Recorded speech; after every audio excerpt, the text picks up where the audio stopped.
Hello friends, ಮತ್ತೊಮ್ಮೆ ನಿಮಗೆಲ್ಲರಿಗೂ ನನ್ನ ಚಾನಲ್ಗೆ ಸ್ವಾಗತ. ಇವಾಗ ಮಳೆ ಬರ್ತಾ ಇದೆ ಹೋಗ್ತಾ ಇದೆ. ಸೊ ಎಲ್ಲರಿಗೂ ಕಫ, ಕೆಮ್ಮು, ಜ್ವರ ಕಾಮನ್ ಆಗಿಬಿಟ್ಟಿದೆ. ವೈರಲ್ ಫೀವರ್ ಅದು ಇವಾಗ ತುಂಬ ಭಯ ಆಗುತ್ತೆ. ಸ್ವಲ್ಪ ಜ್ವರ ಬಂದರೂ ಕೆಮ್ಮು ಬಂದರೂ ಕೂಡ. ಸೊ ಅದಕ್ಕೆ ಒಂದು ಸಿಂಪಲ್ ಆಗಿರೋ ಮನೆ ಮದ್ದನ್ನು ಶೇರ್ ಮಾಡ್ತೀನಿ. ಒಂದು ಸಲ ಮಾಡಿ ಜಸ್ಟ್ ಕುಡೀರಿ. ನಿಮಗೆ ಒಂದೇ ಸಲಕ್ಕೆ ಇದ್ರದ್ದು ಇಫೆಕ್ಟ್ ಕಾಣಿಸುತ್ತೆ. ಒಂದೇ ಸಲ ಮಾಡಿದರೆ ಸಾಕಾಗತ್ತೆ. ಯಾರೇ ಇರಲಿ, ದೊಡ್ಡವರಿರಲಿ, ಮಕ್ಕಳಿರಲಿ, ಯಾರಿಗೆ ಕಫ, ಕೆಮ್ಮು, ಶೀತ ಏನೇ ಆಗಿದ್ರೂ ಒಂದೇ ಸಲಕ್ಕೆ ಇದು ಕಡಿಮೆ ಆಗಿಬಿಡುತ್ತೆ. ಸೊ ಫಸ್ಟಿಗೆ ನಾನಿಲ್ಲಿ ಒಂದು 2 ಗ್ಲಾಸಷ್ಟು ನೀರು ತೊಗೊಂಡಿದ್ದೀನಿ. 2 ಗ್ಲಾಸಷ್ಟು ನೀರಿಗೆ 1 ಈರುಳ್ಳಿನ ಹಾಕ್ಕೊಂಡಿದ್ದೀನಿ. ನೀವು ನೀರನ್ನು ಎಷ್ಟು ತೊಗೊಳ್ಳಿ ಅಂತ ಹೇಳಿದ್ರೆ, ನಾನಿವಾಗ ಇದನ್ನು 2 ಗ್ಲಾಸಷ್ಟು ಕುದಿಸಿ 1 ಗ್ಲಾಸ್ ನೀರು ಮಾಡ್ಕೊಳ್ತಿದ್ದೀನಿ. ಸೊ ನೀವು ಜಾಸ್ತಿ ಮಾಡಬೇಕಂದ್ರೆ, ಒಂದು ವೇಳೆ 2 ಗ್ಲಾಸ್ ಬೇಕಂದರೆ ನೀವು 4 ಗ್ಲಾಸಷ್ಟು ನೀರು ಹಾಕ್ಕೊಳ್ಳಿ. ಇದಕ್ಕೆ ಒಂದು ಈರುಳ್ಳಿನ ಹಾಕ್ಕೊಂಡಿದ್ದೀನಿ.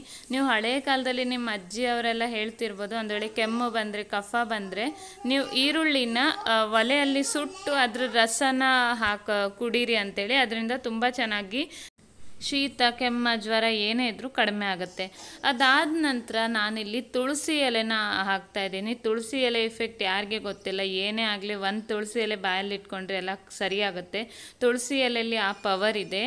ಆಮೇಲೆ ಸ್ವಲ್ಪ ಓಮ ಅಂತ ಹೇಳ್ತೀವಿ ನೋಡಿ, ಅದು, ಮತ್ತು ಒಂದು ಬಿರಿಯಾನಿ ಎಲೆ ಬರುತ್ತೆ ನೋಡಿ, ಅದನ್ನು ಕೂಡ ಹಾಕ್ಕೊಂಡಿದ್ದೀನಿ.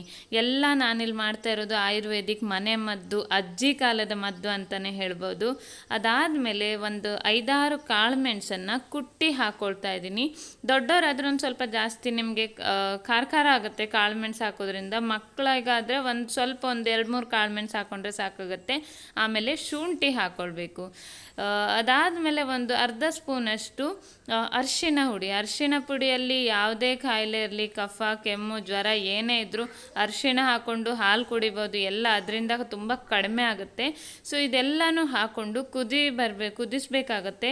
ಫುಲ್ ನೀರು ಕಡಿಮೆ ಆಗೋ ತನಕ ಆ ನೀರಿನ ಫುಲ್ ಕಲರ್ ಚೇಂಜ್ ಆಗಿಬಿಡುತ್ತೆ. ಆ ಈರುಳ್ಳಿ ಫ್ಲೇವರ್ ನಿಮಗೆ ಗೊತ್ತಾಗುತ್ತೆ. ಈರುಳ್ಳಿ ಬೆಂದು ಅದರ ರಸ ಏನಿದೆ ಅದು ಕೂಡ ನೀರಲ್ಲಿ ಮಿಕ್ಸ್ ಮಾಡ್ಕೊಳ್ಬೇಕಾಗತ್ತೆ. ಸೊ ಅಷ್ಟು ನಾವು ಇದನ್ನು ಕುದಿಸ್ಕೊಳ್ಬೇಕಾಗತ್ತೆ. ಇವಾಗ ಆಲ್ಮೋಸ್ಟ್ ಇದು ತುಂಬಾ ಕುದ್ದಿದೆ. ಕಲರ್ ನೋಡ್ಬೋದು ಎಷ್ಟು ಚೇಂಜ್ ಆಗಿದೆ ಅಂಥೇಳಿ. ಇವಾಗ ನಾನಿಲ್ಲಿ ಕಲ್ಲು ಸಕ್ಕರೆನ ಹಾಕ್ಕೊಳ್ತಾ ಇದ್ದೀನಿ. ಕಲ್ಲು ಸಕ್ಕರೆ ಇಲ್ವಾ ನಿಮ್ಮ ಹತ್ರ? ಪರವಾಗಿಲ್ಲ, ಬೆಲ್ಲ ಹಾಕ್ಕೊಳ್ಳಿ. ಕಲ್ಲು ಸಕ್ಕರೆಯಲ್ಲಿ ಕೂಡ ಕಫ ಕರಗಿಸುವಂಥ ಅಂಶ ಇರುತ್ತೆ. ಅದಲ್ಲದೆ ಬೆಲ್ಲದಲ್ಲಿ ಕೂಡ ಇರುತ್ತೆ. ನೀವು ಬೆಲ್ಲನೂ ಕೂಡ ಹಾಕ್ಕೊಳ್ಬೋದು ಕಲ್ಲು ಸಕ್ಕರೆ ಬದಲಿಗೆ. ಸ್ವಲ್ಪ ಸ್ವೀಟಾಗಿ ಕೂಡ ಇರುತ್ತೆ. ಮಕ್ಕಳಿಗಾದರೆ ತುಂಬಾ ರುಚಿಯಾಗಿರುತ್ತೆ. ದೊಡ್ಡವ್ರಿಗೂ ಕೂಡ ತುಂಬಾ ಇಷ್ಟ ಆಗುತ್ತೆ. ಸ್ವಲ್ಪ ಸ್ವೀಟ್ ಇರುತ್ತೆ, ಆ ಕಾಳು ಮೆಣಸಿನ ಖಾರ ಇರುತ್ತೆ, ಆ ಶುಂಠಿ ಫ್ಲೇವರ್ ಇರುತ್ತೆ, ಆಮೇಲೆ ಈರುಳ್ಳಿ ಫ್ಲೇವರ್ ಕೂಡ ಇರುತ್ತೆ, ತುಳಸಿ ಕೂಡ ಇರುತ್ತೆ.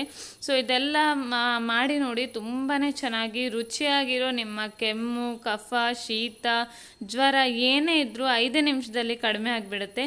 ಸೊ ಇದು ನೋಡ್ಬೋದು, ಆವಾಗಲೇ ನಾನು 2 ಗ್ಲಾಸಷ್ಟು ನೀರು ಹಾಕ್ಕೊಂಡಿದ್ದೆ. ಇವಾಗ ಅದು ಫುಲ್ಲು ಕುದಿ ಬಂದು ಅದು ಇವಾಗ 1 ಗ್ಲಾಸಷ್ಟು ಆಗಿಬಿಟ್ಟಿದೆ. ನೀರಿನ ಕಲರ್ ನೋಡ್ಬೋದು ಯಾವ ರೀತಿಯಾಗಿ ಚೇಂಜ್ ಆಗಿದೆ ಅಂತೇಳಿ. ಸೊ ಇದನ್ನು ಸೋಸ್ಕೊಳ್ಬೇಕಾಗತ್ತೆ. ಅದಾದಮೇಲೆ ಇದನ್ನು ಮಾರ್ನಿಂಗಲ್ಲಿ ನೀವು ಖಾಲಿ ಹೊಟ್ಟೆಯಲ್ಲಿ ಸ್ವಲ್ಪ ಬಿಸಿ ಇದ್ದಾಗಲೇ ಕುಡಿದ್ರೆ ಚೆನ್ನಾಗಿರುತ್ತೆ. ಇಲ್ಲ ಅಂದರೆ ನೀವು ಯಾವುದೇ ಟೈಮಲ್ಲಿ ಇದು ಮಾಡ್ಕೊಳ್ಬೋದು. ಈವ್ನಿಂಗ್ ಟೈಮ್ ಯಾವುದೇ ಟೈಮಲ್ಲಿ ಮಾಡ್ಕೊಳ್ಬೋದು. ಬಟ್ ಒಂದೇನೆಂದರೆ ಸ್ವಲ್ಪ ಬಿಸಿ ಇದ್ದಾಗಲೇ ಕುಡೀರಿ. ಮಕ್ಕಳಿಗೂ ಕುಡಿಸುವಾಗಲೂ ಅಷ್ಟೇ ಸ್ವಲ್ಪ ಬಿಸಿ ಇದ್ದಾಗಲೇ ಕುಡಿಸಿ. ಸೊ ತುಂಬ ಚೆನ್ನಾಗಿ ಇದರದ್ದು ಎಫೆಕ್ಟ್ ಗೊತ್ತಾಗುತ್ತೆ. ನಾನಿದು ಮಾಡಿರೋದು ನನ್ನ ಮಗಳಿಗೆ, ಅವಳಿಗೆ ಆಲ್ಮೋಸ್ಟ್ 4 ವರ್ಷ ಆಗ್ತಾ ಬಂದಿದೆ.